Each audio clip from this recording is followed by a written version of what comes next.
जय श्री राम। जन आचरज करो मन माई, सुत तपते दुर्लभ कछुनाई।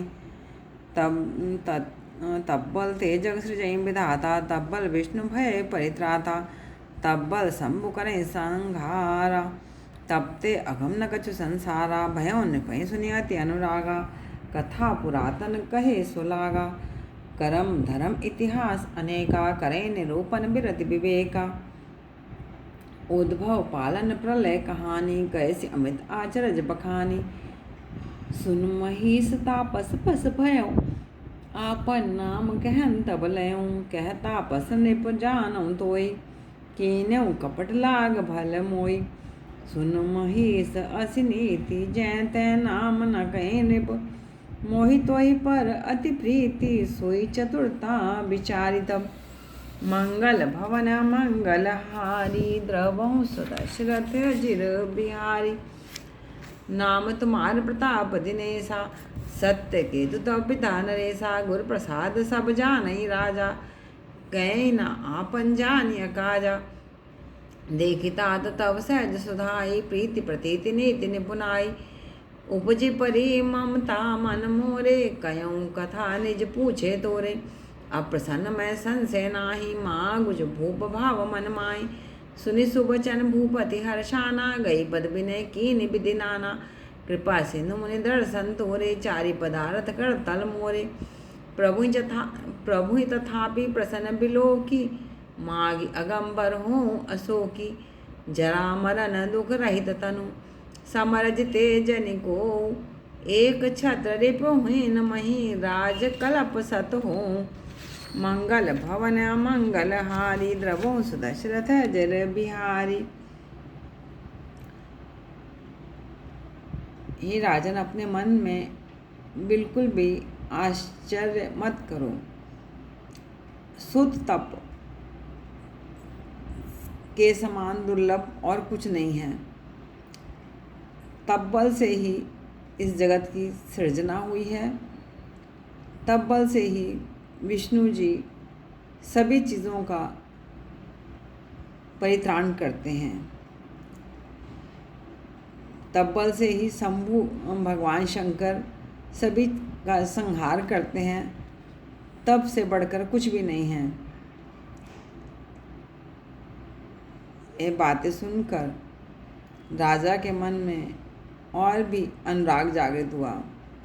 अब मुनि पुरानी कथा कहने लगे कि सुनो, कर्म धर्म और के इतिहास अनेक हैं।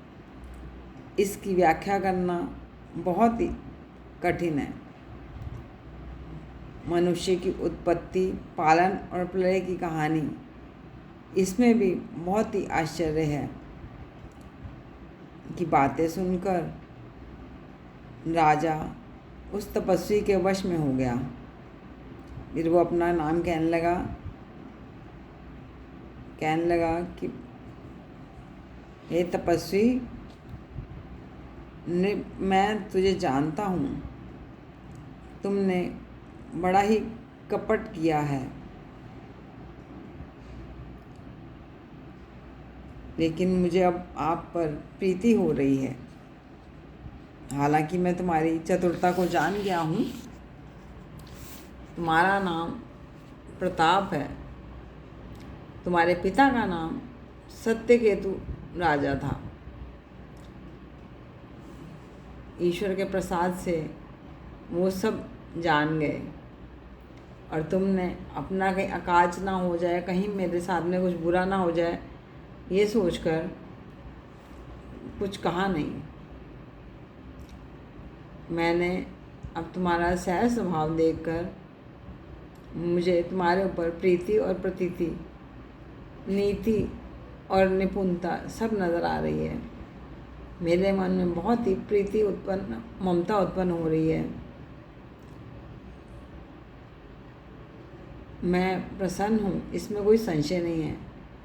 अब हे राजन, आपने जो वर मांगना है वो मांगो। राजा के वचन सुनकर वो हंसने लगा, बहुत मन में हर्षित हुआ। और कहने लगा कि मुझे आपके दर्शन हुए, मुझे सभी पदार्थ मिल गए, फिर भी यदि आप मुझ पर प्रसन्न हैं तो मुझे शोक रहित होने का वर दें, जिससे कि मुझे बुढ़ापा, मरना सभी दुख रहित हो जाए और मुझे किसी भी युद्ध में कोई जीत ना सके और मैं एक छत्र होकर बिना किसी दुश्मन के कल्प तक अपना राज्य कर सकूं। जय श्री राम।